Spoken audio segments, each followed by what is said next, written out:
Mercedes team principal Toto Wolff has said that anything is possible as the Silver Arrows pondered the changes that they might make in a bid to improve the performance of the car. The new technical regulations have caught the Brackley-based side out early in 2022 with porpoising, adverse corner handling, tire warmup, and straight line speed all proving to be a real issue for the 8-time Constructors champions. Do you want to know about it?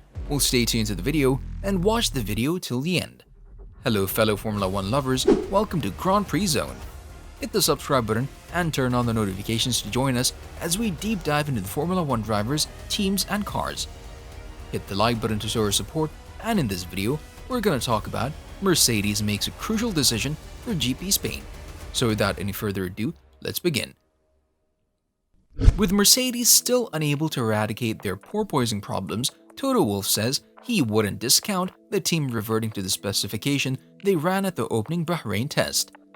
After running on the track in preseason testing with standard specifications for launching side pads, running over the Spanish GP will give him a golden opportunity to compare the behavior and potential of different concepts.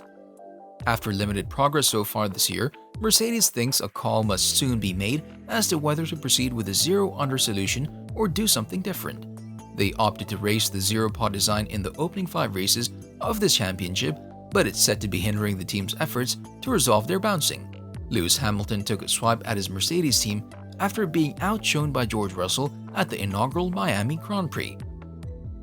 The 37-year-old was faced with an important strategic decision while behind a safety car towards the end of the race, and he did not take kindly to his crew asking him to make the decision on whether to pit or not. Wolff said, "If you go through the net, you can see that our floor edges protrude much wider than anyone else's. This gives it a different way or a much larger range of possible instability. I think our concept is different. It's clear that the launch car in Barcelona is much slower on paper, but we need to find out how we can make the current car work predictably for drivers." Although Mercedes does not yet know the answer to that question, Wolff is clear that after Barcelona, the team will have to inquire in which direction it's going in the future. The performance of Mercedes' W13 Challenger has been hampered by the high-frequency bouncing phenomenon, which is not showing up on the team simulations. Hamilton felt the porpoising was less of an issue in Miami, but suspects that were largely down to the specific conditions and track surface at the new street circuit. "It wasn't as bad today," he said. "From race to race, track to track, surface to surface, how high we put the car, we can put the car higher and reduce it. So today wasn't actually really bad, just not fast."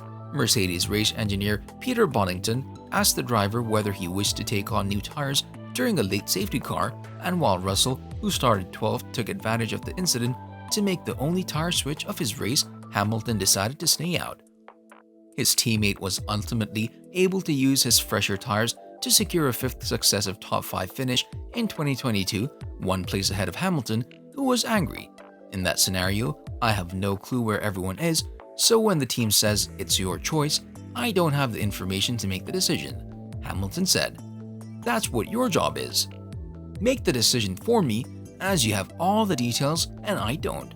I rely on the guys for that, but today they gave the decision to me and I didn't understand it.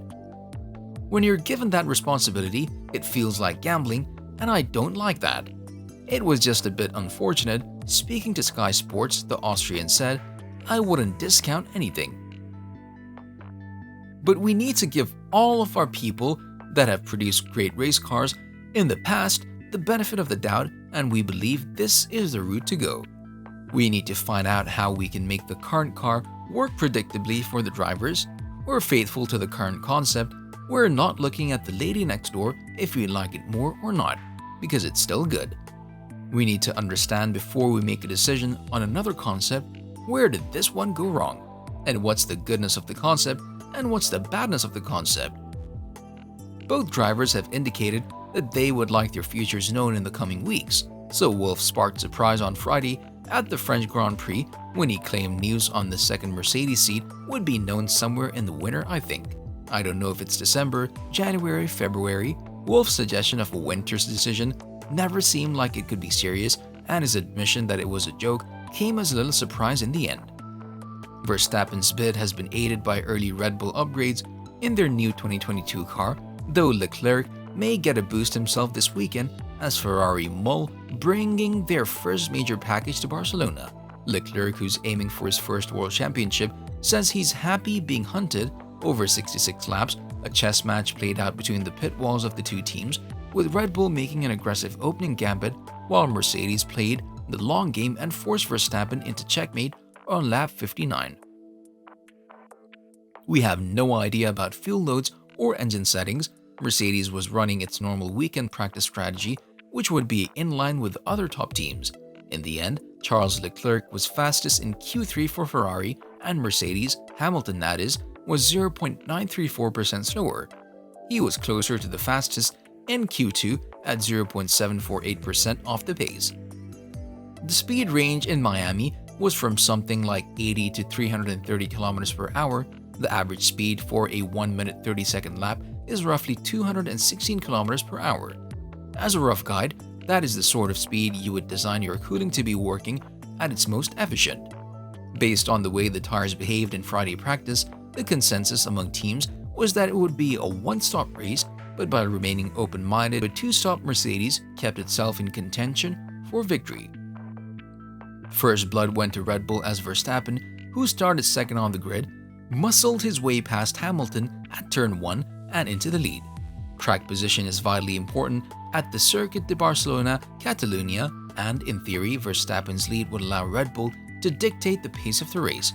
But Hamilton was determined for that not to be the case, and while he wasn't fast enough to retake the position on track, he pushed Verstappen hard to try to expose any weakness on the Red Bull. Mercedes had been prevented from pulling the trigger on a pit stop any earlier, as Hamilton would have emerged directly behind Verstappen's teammate Sergio Perez and likely lost any advantage that came with the early tire change.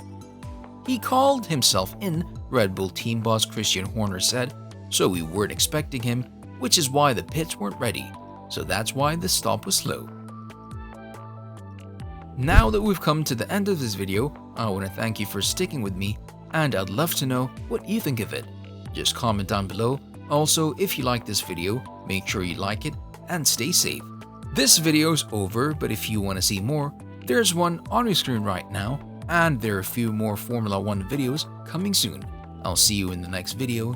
Until then, take care, stay safe, and be happy, guys. That was all about Mercedes making a crucial decision for GP Spain from Grand Prix Zone. See you later.